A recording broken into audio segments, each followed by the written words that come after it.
तब एक भाव ये भी है कि सामने 33 कोटि देवता खड़े हैं, वेद सब नेति नेति कह करके पुकार रहे हैं।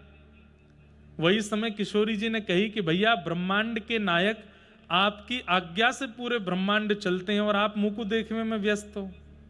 अरे देखो सामने महादेव खड़े हैं, ब्रह्मा जी खड़े हैं, इनकी बात तो सुनो। ठाकुर जी बोले बोल अंदो सवन को, मैं तो आपको निहारूंगा, मैं तो आपको ही देखूंगा। तब किशोरी जी ने ब्रह्मांड के सुख के कारण कि भाई ये मुंह को देखते रहेंगे तो कैसे चलेगा संसार, ये सामने देखेंगे तभी चलेगा। तब किशोरी जी ने फिर घूंघट कर लियो। जैसे किशोरी जी ने घूंघट किया, ठाकुर जी बोले ऐसे मत करो, बोले चलो सीधे बैठो, सबकी बात सुनो और जो जो विश्व की क्रिया है वो सब संपादित करो। तब ठाकुर जी उठ के बगल में बैठे तो ब्रह्मा जी की, महादेव की, इंद्र की, चंद्र की जो भी वार्ता ये सब सुनी, सुन करके सब कियो। ठाकुर जी मन में बड़े संकोच में आ गए, मैं कहां करूं, कैसे यार रस को आस्वादन करूं मैं। तभी पृथ्वी ने प्रार्थना करी कि महाराज भार बढ़ गयो मुंह पे, आप प्रकट हो। तब ठाकुर जी ने आज्ञा करी, वसुदेव ग्रहे साक्षात भगवान पुरुष पर, हे पृथ्वी तुम चिंता मत करो, वसुदेव जी के यहां साक्षात कृष्ण रूप धारण करके मैं आऊंगा। सब देवी देवताओं में भाग दौड़ लगी है, सब जाकर के ब्रजमंडल में अपने अपने रूप धारण कर रहे हैं। ब्रह्मा जी ब्रह्माचल पर्वत बन गए जिस पे बरसाना धाम है, ये पूरा पर्वत ब्रह्मा जी का स्वरूप है। महादेव नंदाचल पर्वत बन गए जहां पे नंदगाम विराजमान है।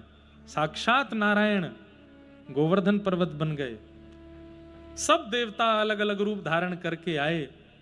ठाकुर जी अपनी तैयारी में हैं।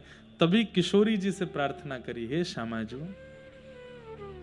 आप भी चलो, आप भी पधारो। तब किशोरी जी ने 3 चीजन की मांग करी, गोवर्धन, यमुना और वृंदावन। ये 3 यदि जाएंगे तो मैं आऊंगी। इसका मतलब ये तीनों पृथ्वी के नहीं है, ये तीनों गोलोक धाम से आए हैं, नित्य निकुंज से पधारे हैं। तब ठाकुर जी ने गिरिराज जी, यमुना जी और वृंदावन को व्यवस्थित किया और तब हमारी किशोरी जी को आगमन भयो, निकुंज से आगमन या धाम पर। तो निकुंज में प्रकट कैसे भई हैं? ठाकुर जी के आह्लाद के भाव से, इसीलिए आह्लादनी शक्ति हैं श्री राधा रानी। अब धरा धाम पर वो कैसे प्रकट भई, ये कथा हम सुनेंगे। व्रजमंडल में भादों को महीना, अष्टमी तिथि और अर्धरात्रि में श्री यशोदा मैया के गर्भ से साक्षात नीलमणि श्री ठाकुर जी प्रकट भये। पूरे ब्रजमंडल में बधाई गवन लगी, बधाई हेन लगी। दूसरो ही दिना भयो, मतलब एक दिना के लाला भये। इतने में ही श्री वृषभानु जी कीर्ति मैया के साथ नंद भवन पहुंच गए। और नंद भवन पहुंचे हैं, सब बधाई लेकर के आए, लेकिन वृषभानु बाबा टीको लेकर के आए हैं। ऐसी कथा आवे, मैंने सुनाई भी है कई जगह कि वृषभानु जी और नंद बाबा ये दोनों जमुना जी में स्नान करते भये एक दूसरे से कहते, हे यमुना मैया आप कृपा करियो, हम दोनों को एक एक संतान दीजियो, पर एक सी संतान मत दियो। मतलब दोनों के लाला लाला ना हो या दोनों के लाली लाली ना हो, एक के लाला हो एक के लाली हो, तो हम या मित्रता को संबंध में परिवर्तित कर देंगे, दोनों को ब्याह कर देंगे। यही भाव से वृषभानु जी और नंद बाबा दोनों गोते लगा में यमुना जी में, और बस प्रतीक्षा कर रहे हैं कौन के यहां से पहली खबर आवेगी। तभी बरसाने में खबर पहुंची कि नंद भवन में लाला भयो है। और जैसे ही सुनी नंद भवन में लाला भयो, श्री वृषभानु जी तो महाराज टीको लेकर के गए हैं ठाकुर जी को। खूब सारे वस्त्र आभूषण, खूब सारे गले के हार, पामन के पाजेब, हाथन के कड़ूला, जो जो संबंध पक्के करते समय वर पक्ष के लोगों को दिया जाता, वो सब सामग्री लेकर के गए हैं। ऐसा वर्णन आवे कि बालक के जन्म हैवे पे खिलौनों लेके आवे, टोपी कुर्ता लेके आवे, लेकिन यहां तो लगुन लेकर के आ रहे हैं। एक दिना के लाला भय, अभी 100 वर भी पूरे ना भय, अटारी पर खड़े हैं नंद बाबा, और तभी देखी कि महाराज ब्रजवासीन के अथाह समूह के बीच श्री श्री वृषभानु बाबा आ रहे हैं। ऊपर से देख करके नंद बाबा बड़े आनंदित है, लेकिन तभी देखें ये इतनी सारी सामग्री कहां लेकर के आ रहे हैं। अच्छा, एक भाव सुनाऊं। ये लोग जो हूं मैं ना, अपने आप बात बना लें, कछु पता हो चाहे नहीं पता हो, इन पे बात बनाना बहुत बढ़िया आवे। सबन को ये तो पता ही कि भैया नंद बाबा और वृषभानु जी इन दोनों ने आपस में पहले ही बात कर रखी है कि हमारे अगर लाला लाली भय तो इनको ब्याह कर देंगे। तो जैसे ही सुनी कि महाराज नंद बाबा के लाला भयो है, सुनियो बहुत ध्यान से, तो वृषभानु बाबा तो टोपी कुर्ता ही लेके आए, वृषभानु बाबा तो खिलौना ही लेके आए, वृषभानु बाबा तो लाला के काजे जो जो सामग्री में वही लेके आए। लेकिन ब्रजवासी ने एक दूसरे की कानाफूसी करी, देख सगाई लेके आए, टीको लेके आए, लाला भयो या हमारे टीको लेके आए। तो लेके तो टोपी कुर्ता ही आए, लेके तो खिलौना ही आए, लेकिन लोगन ने गानो शुरू कर दियो, नंद मेहरगर धोंटा जायो बरसाने ते टीको आयो। जैसे ही कही टीको, तो लेके तो वो टोपी कुर्ता खिलौना ही आए, लेकिन इतने ब्रजवासी ने महाराज वेग में आकर के जब गायो, तो अपने आप विधाता के मन में आई, ब्रह्मा जी के मन में आई कि इन टोपी कुर्ता खिलौना इनको टीका में ही परिवर्तित कर दो। वृषभानु जी भी हैरान रह गए। क्यों? जब सामग्री नंद भवन में जाकर के एक एक सामग्री के ऊपर ते कपड़ा हटाए, तो वहां में श्रीफल अपने आप आ गए, वहां में नारियल अपने आप आए गए, गले के हार अपने आप आए गए, पामन की छोटी छोटी जूती आई गई।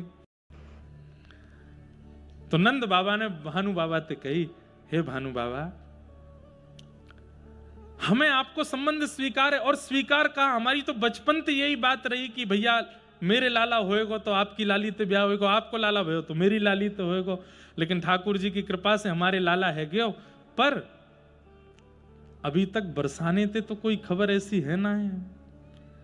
तो आप ये संबंध पक्को करके जा रहे हैं, टीको करके जा रहे हैं। मैं तो बस या मारे कह रहा हूं कि विधाता के विधान को कोई जाने ना है, वो कहा कर दे। बोले मैं यही मारे तो टीको करके जा रहा हूं। बोले काय को? बोले मोकू पतो चली। कहा पतो चली? बोले जब ते आपके यहां लाला नहीं भयो, आप गौशाला में बैठ के एक ही माला जपो करते, अभी तो भयो ना है, अभी तो भयो ना है, अभी तो भयो ना है, जाने कब होएगो। आपकी माला से ही लाला भयो, अब कल ते माला फेरनी शुरू कर दो, अभी तो भई ना है, अभी तो भई ना है, बरसाने में भई ना है, जाने कब होएगी। कल ते आप ही नाम जब शुरू कर दो। और सबरे नंदगाम गोकुल के ब्रजवासीन की जिम्मेवारी है, हम टीको करके जा रहे हैं तुम्हारे लाला को। अब तुम सब प्रार्थना करो गैया ते, गिरिराज जी ते, यमुना जी ते, कि बरसाने में लाली ही होनी चाहिए, तब ही संबंध राजी होएगो, पक्को होएगो।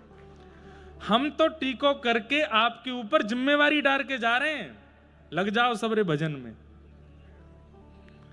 महाराज वही समय नंद भवन के सब लोग और नंदगाम गोकुल के सब लोग माला लेकर के बैठ गए। वे लाला, अब जे संबंध पूरा होना चाहिए, टीको तो है गए और लाला को, अब ये टीको विवाह तक पहुंचना चाहिए, और वाके का जो बरसाने में लाली होनी चाहिए। हर एक महीना बाद सबरे ब्रजवासी जुड़े, बरसाने जामे, बरसाने जाके कहें कोई खबर है का? बोले अभी तो कोई खबर ना है, नेक और तपस्या करो। कोई गिरिराज जी की परिक्रमा लगा रहा है, कोई जमुना जी में 100 गोता लगा रहा हो कि इतनी मन्नत और इतनी प्रार्थना तो लाला के काजे ना भाई जितनी किशोरी जी के काजे भाई है, कि लाडली जी आनी चाहिए, नहीं तो नाक कट जाएगी हमारी। ऐसा संबंध पहले नहीं भयो। कैसो संबंध? बोले एक दिना के लाला को टीको है गयो, एक दिना के लाला को टीका है गयो, और बिना छोरी के टीका है गयो, छोरी वही ना है अभी तक। और तीसरी बात, ससुराल पक्ष के सब लोग प्रार्थना कर रहे हैं कि बहू जल्दी जन्म ले, ताकि हमारे लाला कहीं कुंवारा नहीं रह जाए। ये सब बंधुओं ब्रज साहित्य और अंतरंग भावन की कथा है। ये सब प्रत्यक्ष रूप से कथा में सुनावे वाले प्रसंग नहीं है। कहीं कहीं मन होवे तो मैं सुना दूं। आहा, यहां सब ब्रजवासी प्रार्थना कर रहे हैं। तभी कछु महीना के लाला भय, और तभी नंगाड़े बजते भय आए। बोले कहा? बोले ओहो, कहा खबर है? बोले खबर ऐसी है कि बरसाने में वृषभानु भवन में कछु खबर है, जल्दी ही कछु चहल पहल है वे वारी है। महाराज ब्रजमंडल में वृंदावन में उत्सव मनन लगे, नंदगाम ते दही छिड़कन लगे। बोले जय हो, बधाई हो, बधाई हो। काय बात की बधाई? बोले लाला को टीको भयो, ब्याह है जाएगो, बस प्रार्थना करो लाली होए। लाला के आगमन की प्रतीक्षा तो केवल नंदगाम के कर रहे हैं, पर बरसाने में श्री जी के आगमन की प्रतीक्षा तो पूरा 84 कोस कर रहा है। कैसे वो श्री जी आ जाएं, बस तब हमारे लाला को व्याह संपादित होएगा।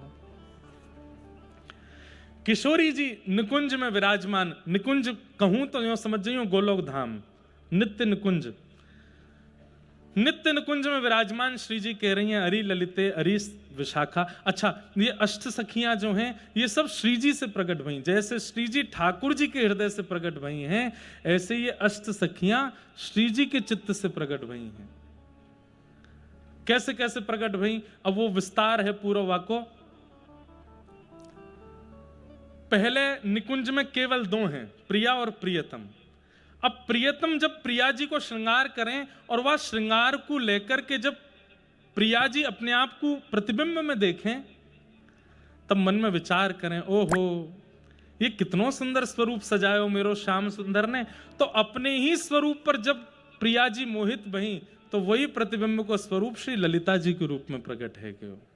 मतलब किशोरी ठाकुर जी को प्रतिबिंब किशोरी जी हैं, किशोरी जी को प्रतिबिंब श्री ललिता जी हैं। श्री ललिता जी किशोरी जी को ही प्रतिबिंब स्वरूप हैं। अब किशोरी जी ठाकुर जी के द्वारा सजाए गए जब बेणी को देखें तो मन में विचार करें, ओहो ये बेणी कितनी सुंदर सजाई है। तभी वह सेवा को करवे के लिए श्री विशाखा जी प्रकट है जाएं, इंदुलेखा जी प्रकट है जाएं।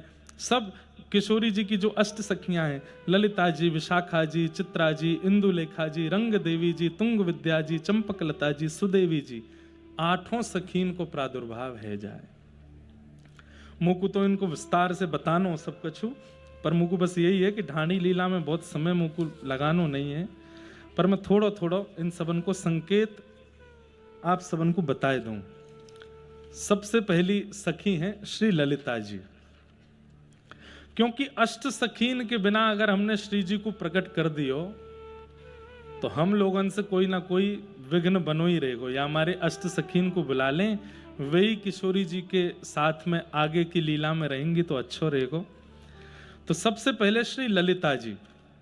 अच्छा, आप लोग जब यहाँ पंडाल से बाहर निकलोगे तो अपने बाम बाहर निकल के बाम ओर की ओर देखोगे तो स्वर्ण की आकृति में एक ऊंचो गांव है, वहां पर स्वर्ण की आकृति में एक मंदिर दिखाई देगा, ये ललिता जी को गांव है। यहीं श्री ललिता जी प्रकट भई। आपके मैया हैं सत्यकला जी और आपके पिताजी हैं सत्यभानु।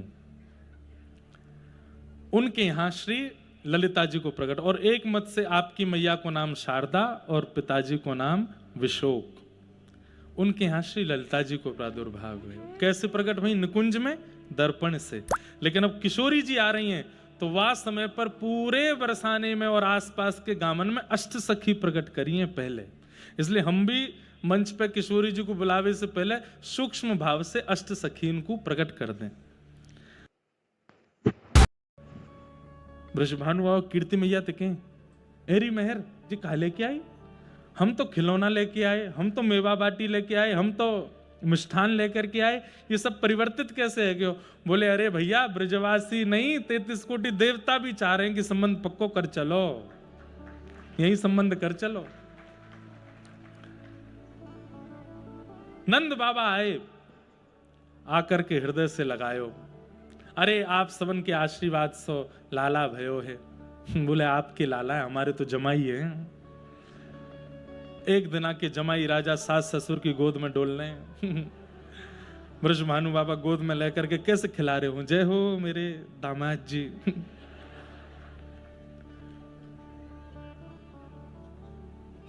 अच्छा, ठाकुर जी नेक्से से हैं, एक दिना के हैं, लेकिन भानु बाबा की गोद में जाके शर्मा वैसे ही रहे जैसे जमाई शर्मावे। या हमारे आज तक श्रीनाथ जी के नेत्र नीचे ही है, आज वो शर्म कर रहे हैं कि कहीं बरसाने के ना आए हो कोई। अद्भुत लीला है भैया ब्रज की। वृषभानु जी ने लाला को गोद में उठायो, कीर्ति मैया गोद में ले रही हैं और बार बार चरण वंदन कर रही हैं। जमाई के पांव छू रही हैं, सिर से लगा रही हैं। लेकिन दूर कोने में खड़े हुए नंद बाबा और श्री यशोदा मैया चिंता कर रहे हैं। बोले क्यों? बोले दुल्हा तो बना दियो हमारो लाला, जमाई तो बना दियो, पर दुल्हन तो आई ना है अभी तक, बरसाने में कोई खबर तो आई ना है अभी तक। दो मत हैं, एक मत से तो श्री जी 1 साल बड़ी हैं ठाकुर जी से, एक मत से श्री जी 1 साल छोटी हैं। हमें तो दोनों मत में राजी हैं, बड़ी हो चाहे छोटी हो। छोटी हैं तो भी तो इन्हीं को ही राज चल रहा है, या हमारे बड़ी बता दो। तो अभी तक लाडली जी के प्रादुर्भाव के कोई संकेत नहीं है बरसाने में। तो नंद बाबा यशोदा मैया कह रहे हैं कि ये टीको करके जा रहे हैं, लाला के गले में हार पहना के जा रहे हैं, संबंध पक्को करके जा रहे हैं, और कहीं बरसाने में लाला है गयो तो। यशोदा मैया बोली अपनी ये चिंता एक बार कह दो भानु बाबा से, क्योंकि भैया आशा ही परमम दुखम, कहीं ये इतनी आशा करके चले जाएं, सब्र संबंध करके चले जाएं, और कहीं बाद में खबर में तो कोई लाला ही आयो, फिर का होएगा। चौथे मास मन फूल्यो, भाग्य अनुकूलो, महारस झूल्यो जी, सकल दुख भूल्यो। सारे दुख चले गए। अहो गोपराज कलु कुल बधु, हो परम शोभित भई। सारे दुख चले गए, कोई पीड़ा नहीं है, इतनी आनंद में भर रही हैं। कभी नाचती चलती हैं, कभी गाती चलती हैं, जहां बैठती हैं, जिस सभा में जाती हैं, कीर्ति मैया सबको प्रसन्न कर देती हैं। 5 मास जब आन्यो, देख कुटुंब सिहान्यो, नगर जब जान्यो जी। अभी तक बरसाने को पता नहीं चली, 5वें महीना में धीरे धीरे जब गोपीन के आवागमन बहुत बढ़ गए भवन में, महल में, तो बरसाने में धीरे धीरे काना फूसी हेन लगी। बोले कछु तो बात है, कछु तो है रहे हो है। और यहाँ पे एक वर्णन और है कि एक दिना कीर्ति मैया अटारी पे आई गई, और अटारी पे कीर्ति मैया को देख करके नगरवासी ने अनुमान लगा लिया कि अब तो कछु बात है, अब तो कछु भाव है, जरूर मैया को कछु शुभ संकेत है। 5 मास जब आनो, देख कुटुंब सिहानो। कुटुंब ने सिहाना सराहना करिए, सबको देख के पता चल गया कि कछु बात है। नगर जब जान्यो जी, मोद मन मान्यो। सब आनंद कर रहे हैं। आहा, ऐसे मैया के 5 महीना बीते हैं। अब छठे मास छबि बाड़ी, 6वां महीना आते ही कीर्ति मैया इतनी सुंदर कभी लगी नहीं जितनी अब लगन लगी। जो एक बार देखे देखते ही रह जाए, ऐसो स्वरूप, ऐसो मुख लावण्य, ऐसो आकर्षण। छठे मास छवि बाढ़ी, अंग अंग आढ़ी, कछु की भई गाड़ी जी। मैया के अब धीरे धीरे जो मातृ लक्षण होते हैं वो धीरे धीरे प्रकट होने लगे हैं। अहो आलस कछुक जान्यो, धरत पग डगमगान्यो। अब मैया को नेक आलस आने लगो, ज्यादा चल फिर ना पामे, थोड़े पैग डगमगाने लगे, बैठ गई हैं। ये भैया ये बात और कहीं नहीं सुनाई जा सके, बरसाने में ही कही जा सके, हमारे सुन लो। यहां किशोरी जी के भाव से हम सबके चित्त में ही प्रकट है रही हैं, कीर्ति मैया के भाव से हम सबके चित्त में ही प्रकट है रही हैं श्यामा जी। छठे मास छवि बाढ़ी, अंग अंग आढ़ी, कछु की भई गाड़ी जी, भवन मद थाड़ी। अहो आलस कछुक जान्यो, धरत पग डगमगे। अब ने आलस स्वान लगो, उठ फिर के ज्यादा काम कर ना पामे। साते मास सहेली नहीं तजो अकेली। अब सब सहचरीन से सब कहें यहीं बैठ जाओ, मुंह को अकेले छोड़ करके मत जाओ। क्यों? अब मुंह से काम बन नहीं रहे, आपको ही जल पिलाना पड़ेगा, आपको ही खिलाना पड़ेगा, आपको ही उठाना पड़ेगा। साते मास सहेली नहीं तजत अकेली, कहत सुनो हेली रे रहो संग भेली। सब यहीं रहो, मेरे पास ही बैठी रहो। अहो भांति भांति समुझाए गर्व रक्षा करी। कोई गर्व की भीतर श्री जी हैं, उनको कोई पीड़ा नहीं हो, उसकी भावना किशोरी जी कीर्ति मैया कर रही हैं। आठे मास द्विज आए, आठों महीना प्रारंभ भयो तो घर में कथा वक्ता आए हैं, ब्राह्मण देवता आए हैं, द्विज आए हैं। बोली पठाए, सुंदर सुंदर कथा सुना रहे हैं, सुंदर सुंदर भाव सुना रहे हैं, मंत्र सुना रहे हैं। बोली पठाए न्योत जिमाए जी सजन पहराए। सबको नंद बाबा ने वस्त्र दिए हैं, दक्षिणा दी है। अहो बोल सजन सो बोल सोई प्रभु कीजिए। वृषभानु बाबा से कीर्ति मैया कह रही हैं, सब ब्राह्मणन को दक्षिणा दो, वस्त्र दो, सब करवाओ, जो कहें वो इनको प्रदान करो। नवम मास गोप बाला कहे बचन रसाला, अजु कीरत कृपाला जी बूहज इत काला। ओह कब वह है वह धौंस सुमंगल गाय है। अब तो बस सब टकटकी लगा करके प्रतीक्षा कर रहे हैं कि भैया कब डुमडुमी बजेगी, नगाड़ी बजे। सब तैयारी करके बैठे हैं, 9वां महीना आगे होए। अपने घरन के छत पर रोज ब्रजवासी जन दूध दही और हल्दी लेकर के बैठ जाएं, कब छिड़कावे को अवसर मिल जाए पता नहीं। होड़ लगी है, कौन पहले छिड़कावे को। पहली खबर जैसे ही आवेगी भानु भवन ते सबसे पहले हम छिड़कावेंगे, सबन में होड़ लगी है। हाँ, 9 महीना भी पूरा है गयो और 9वां महीना पूरत हेते ही पूजे हैं 10यों मास। 9वां महीना के बाद 10वां महीना लग गयो। उर बड़ो है हुलास सफल भई आश जी। आहा, मन में आनंद भर रहो है, मन में आनंद है रहो है और आशा पूरी भई है। क्यों? किए भवन प्रकाश। यहां पृथ्वी पर जैसे ही सूर्य उदय हुआ है, उसी बेला में भानु भवन के बिल्कुल अंतःपुर में कीर्ति मैया के भवन में एक दिव्य प्रकाश भयो है। और वह दिव्य प्रकाश के संग में तप्त कांचन गौरांगी श्री राधे वृंदावनेश्वरी। मेरी मम्मी को ना बचपन से ही पानी और श्री कीर्ति मैया को एक सुंदर स्वप्न भयो और स्वप्न में दोनों ने सुंदर कमल वर्ण की एक लाली को दर्शन कियो। अचानक सोते सोते आप उठ गए और उठ करके एक दूसरे को अपना स्वप्न सुनाने लगे। भानु बाबा बोले, अरे सखी तुम काय को उठ गई? कीर्ति मैया बोली, मैं तो उठी से उठी, आप काय को उठे? बोले, मैंने एक स्वप्न देखो। कीर्ति मैया बोली, मैंने भी एक स्वप्न देखो। आपने कहा स्वप्न देखो? बोले, पहले तुम अपनो बताओ। कीर्ति मैया बोली, नहीं पहले आप अपनो बताओ।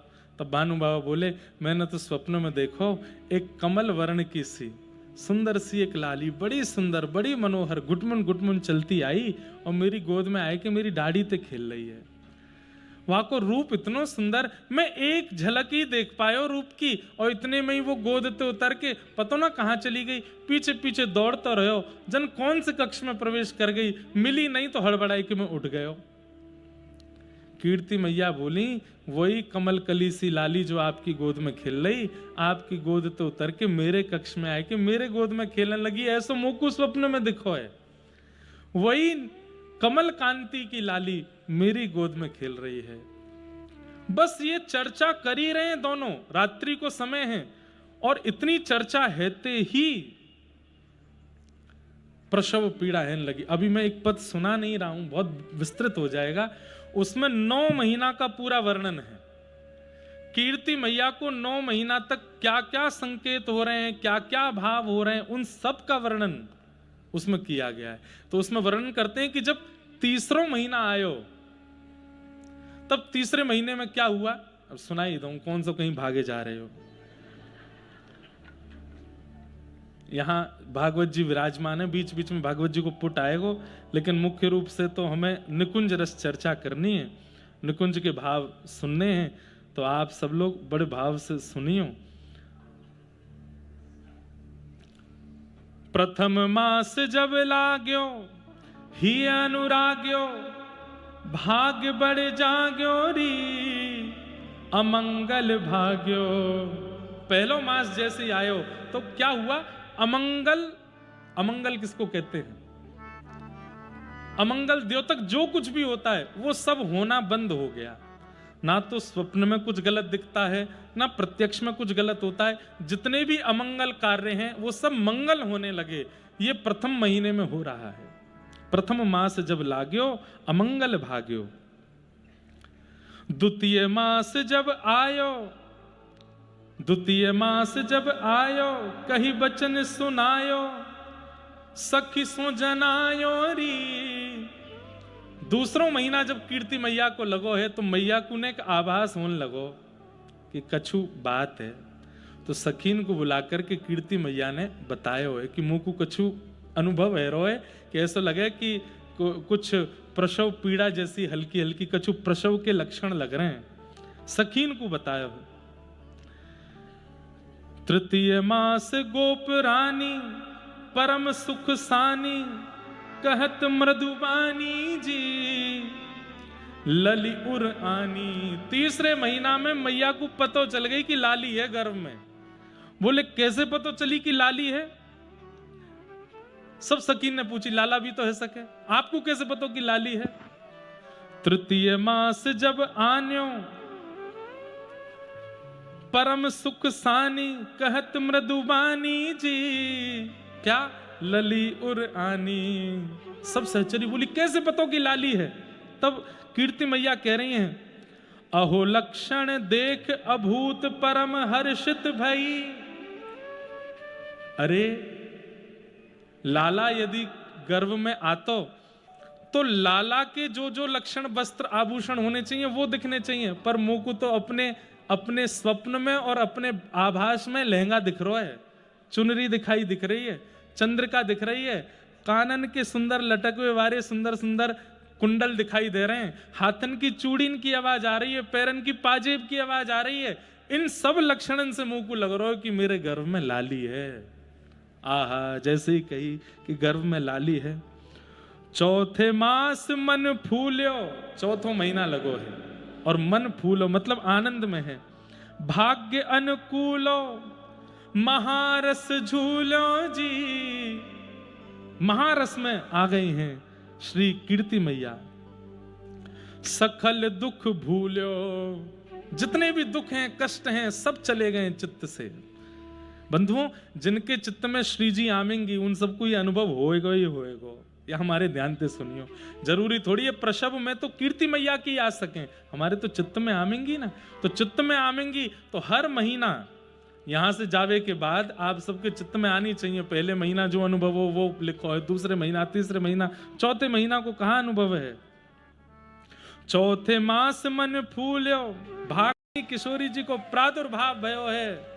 बोलो वृषभानु दुलारी की, श्री कीर्ति दुलारी की, श्री कीर्ति मैया की, वृषभानु बाबा की, बरसानो धाम की। आहा, जैसे ही जय जयकार भई है। यहाँ भानु बाबा को जाकर के सखीन ने बताई, अरे बाबा बाबा आपको बधाई हो बधाई हो। बोले कहा भयो? बोले लाली ने जन्म लियो है। सुनते ही भानु बाबा तो सुध बुध खो गए, जानो भीतरो दौड़ बाहर लगे। बाहर जान लगे तो जाके सखीन ने रोके, कहां जा रहे हो? बोले भीतर कक्ष में जा रहा हूं। बोले कक्ष यहां ना है, कक्ष वहां है। आंखन में आंसू भरे हैं। बंधुओं, ठाकुर जी के प्रादुर्भाव की लीला एक अलग आनंद करावे, पर किशोरी जी के प्रादुर्भाव की लीला तो भावुक कर दे। बड़भागी हैं वो माता पिता जिनके घर में लाली जन्म ले, क्योंकि भैया लाला के जन्म से आपको यह अनुभव हो जाएगा कि चलो हम माता पिता बन गए, लेकिन लाली के जन्म से अपनो सौभाग्य पतो चले कि हम सौभाग्यशाली हैं, अब हमारो जीवन है, या के काजे हमें जीनो है।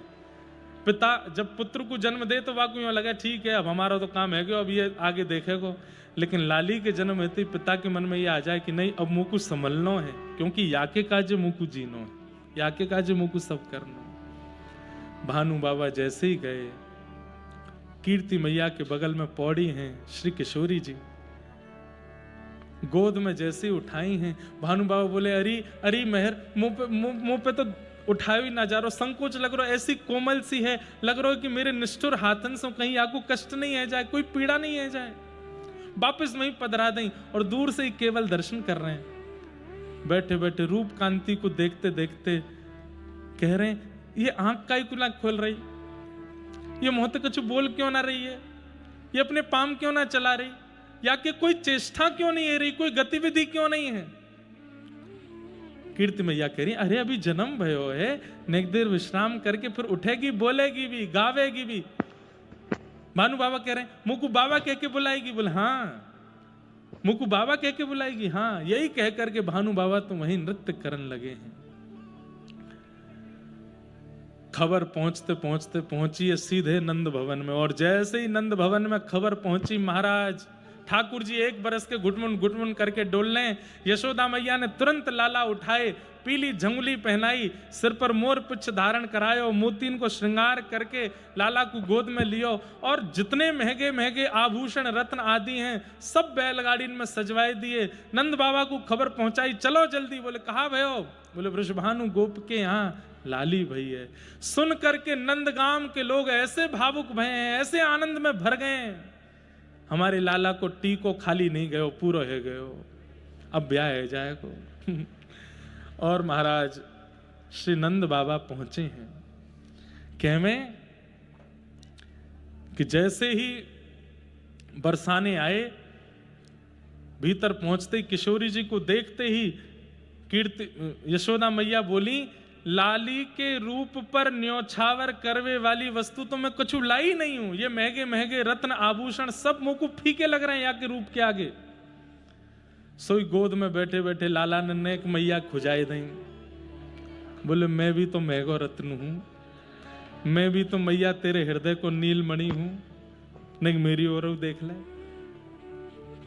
ठाकुर जी को देखो, पीली झंगुली, झंगुली मतलब समझे, झंगुली आजकल कह दो तो फ्रॉक, लेकिन फ्रॉक विचित्र सी रही, झंगुली कैसी ऊपर ते पहन लें और नीचे ऐसी घेरदार, और वो कैसी छोटे छोटे बालकन को ऐसे पहनाई जाए कि झीनी झीनी उनके अंग की कांति दिखती रहे।